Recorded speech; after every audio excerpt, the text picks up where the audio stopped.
फिर दिन हुआ,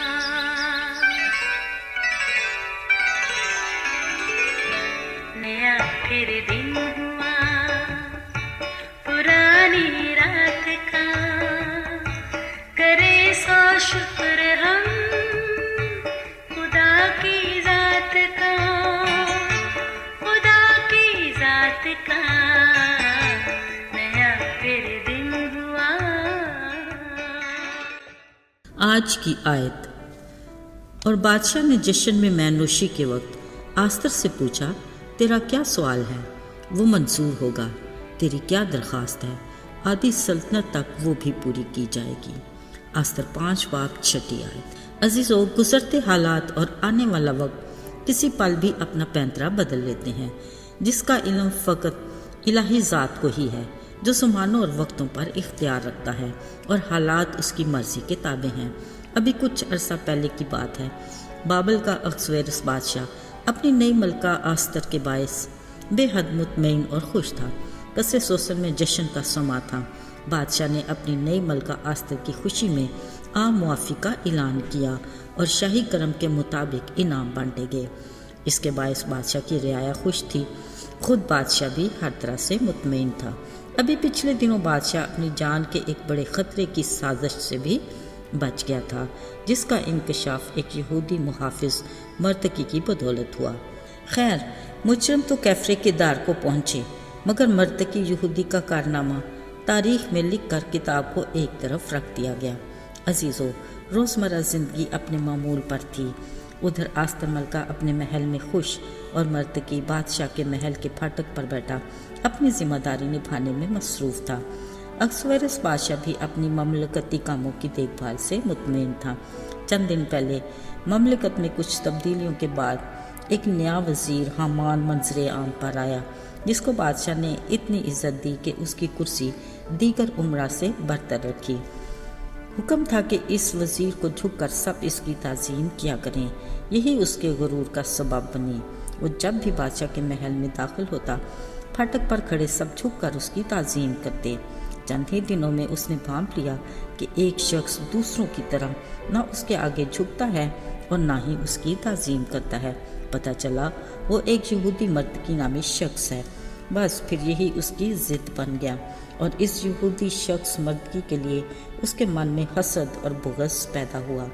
इसके नतीजे में हामान ने ना सिर्फ एक यहूदी शख्स मर्तकी बल्कि पूरी यहूदी कौम के लिए एक साजिश तैयार की।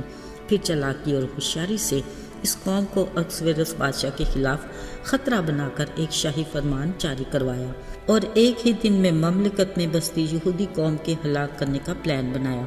अजीज़ों, ये तो था हामान का प्लान, मगर खुदा का अपनी कौम के लिए एक अलग ही प्लान था। उधर शाही फरमान सुनते ही तमाम यहूदी कौम ने रोज़े रखे, गिरयाजारी की, टाट ओढ़े और राख पर बैठ गए। उधर कसरे सोसन में भी कुछ ऐसा ही समा था।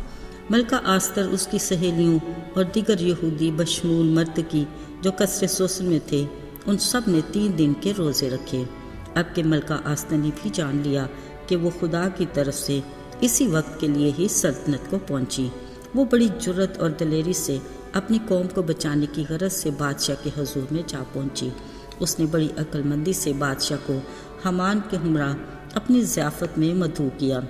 हामान इस बात पर भी हैरान था कि उम्रा में से फ़कत वही अकेला बादशाह के साथ मलका आस्तर की ज़ियाफ़त में मेहमान है। यही सोच उसके लिए मज़ीद तकब्बुर का बायस भी बनी। पहले दिन ज़ियाफ़त से खुशी खुशी घर लौटते महल के फाटक से गुजरते हामान ने यहूदी को देखते ही ज़रूर सोचा होगा कि कोई बात नहीं, खैर इंतकाम का दिन कुछ ही दूर है। उसने घर पहुंचकर अपने दोस्तों और बीवी ज़रश से यहूदी कौम के ख़िलाफ़ प्लान के बारे में सलाहकारी की। असल में हामान अपने दुश्मन मर्तकी के लिए अज़ियतनाक सज़ा सोच रहा था, लिहाजा तय पाया कि एक 50 हाथ ऊंची सूली बनाई जाए, यही मर्तकी की सज़ा होगी। फिर सोचा इसके लिए भी उसे बादशाह की रजामंदी और इजाज़त दरकार होगी। आखिर खुद ही दिल को तसल्ली दी, बोला कुछ मुश्किल नहीं, बादशाह उससे खुश है और आस्तर मलका भी खुश, लिहाजा मर्तकी की सज़ा में कुछ भी रुकावट नहीं हो सकती।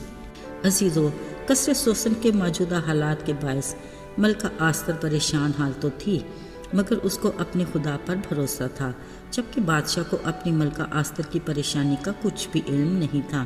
ان سارے حالات سے آسمان پر بیٹھا خدا بھی کسی طور بے خبر نہیں تھا۔ اسے اپنا وعدہ یاد تھا کہ اگر میرے لوگ میری طرف رجوع کریں گے تو میں ان کے فریاد کو سن کر ان کو بحال کروں گا۔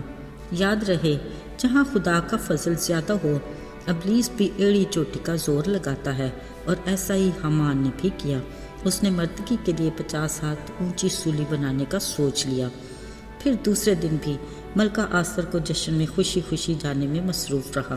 عزیزو، یہ سب کچھ اپنی جگہ ٹھیک، مگر بادشاہ نے یقیناً محسوس کیا کہ اس کی ملکہ آستر کے دل میں کوئی تو ہے، کوئی سوال ہے، کوئی درخواست تو ہے، جس کا اس نے اگرچہ اب تک کوئی ذکر تو نہیں کیا، مگر کچھ تو ضرور ہے۔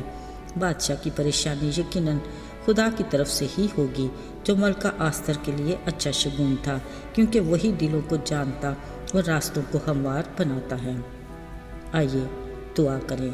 اے خدا، تو نہایت رحیم اور مہربان خدا ہے، تیری نگاہ اپنے لوگوں کی نگہبان ہے، تو ہر بشر کا خدا ہے، تیرے لیے کچھ بھی دشوار نہیں۔